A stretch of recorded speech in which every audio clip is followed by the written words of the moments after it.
Jari Niemen kauden 3. maali aivan ensimmäisen puoliajan lopulla osoittautui tamperelaisille kultaiseksi.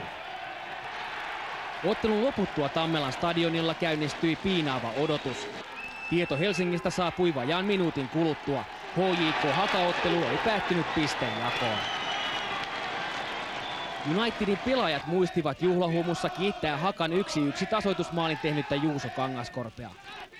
Soitin Väisäsen Villelle ja pyysin Kangaskorven Juuson puhelimeen. Ja kuten äänestä kuulitte, niin Juuso on varsin suosittu kaveri tällä hetkellä meidän joukkueessa. Ja sovittiin, että kun kauden jälkeen meillä on sauna, niin kaikki Hakajätkät on ilman muuta tervetulleita. Mestaruuspatsas kiiretettiin pikavauhtia Helsingistä Tampereelle. Kello 20 joukkueen kapteeni Tero Koskela vastaanotti Futura-patsaan Tampereen keskustassa sijaitsevassa ravintolassa. Onko liian painava? Ei todellakaan. Tämä tuntuu tällä hetkellä hyvin kevyeltä. Miltä se tuntuu? Ihan hyvältä. Vaikka metalliset kyllä. Mitä sille tehdään tänään? Joo, en tiedä. Ei me ainakaan uimaa sit Toivottavasti ei sama kuin Hifkin saunassa. Tuhkimotarinasta tuli siis totta, vaikka vähältä piti, ettei kaikki mennyt toisin. Yksi joukkueen sankareista on puolustaja Janne Räsänen, joka puski Unitedin voittomaalin toiseksi viimeisellä kierroksella Atlantista vastaan 94 minuutin kohdalla.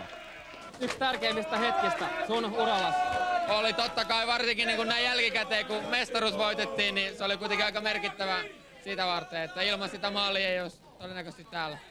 Mestaruuden takuumiehet olivat 16 maalia tehnyt Antti Pohja ja 16 nollapeliä torjunut Mikko Kaveen. Penkin päässä seisoi Ari Hjelm, jonka ensimmäinen kausi liigavalmentajana oli napakymppi. Ja näille pojille monelta ensimmäinen ja viimeinen ainoa kerta, että nyt kannattaa juhlia ja ottaa tämä ilo irti tänään. Huomenna on Artti edessä.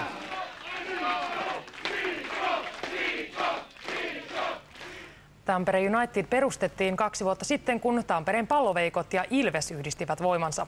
Toissa kaudella ykkösdivisioonassa aloittaneen Unitedin nousu Veikkausliigan huipulle on ollut sensaatiomainen. 2 vuotta sitten Harri Kampmanin ja Ari Hjelmin luotsaama Tampere United juhli vielä nousua ensimmäisestä divisioonasta Veikkausliigaan.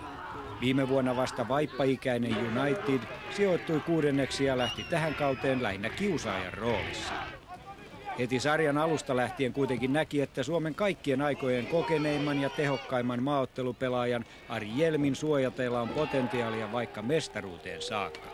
Hjelm hioi tasaisesta materiaalista yhtenäisen voittajajoukkueen, joka jätti suurimmat ennakkosuosikit varjoonsa aivan sarjan viimeisillä metreillä. Avaimiehestä Antti Pohja ja Jari Niemi järjestelivät maaleja tasaiseen tahtiin ja Norjasta paluun kotikaupunkiinsa tehnyt Mikko Kaveen piti tamperelaispuolustusta koossa maalilta käsin. Tärkeitä maaleja viimeisteli loppukaudella myös Uudesta-Seelannista kesken kauden Unitediin liittynyt Noah Hiki. Tamperelaisille mestaruus oli harvinaista herkkua, sillä viimeisen 70 vuoden aikana mestaruuskannu on vierailut Tampereella vain 3 kertaa. Viimeksi vuonna 1994, kun Tampereen Palloveikot vei kirkkaimmat mitalit ennen Mypaa ja HJK.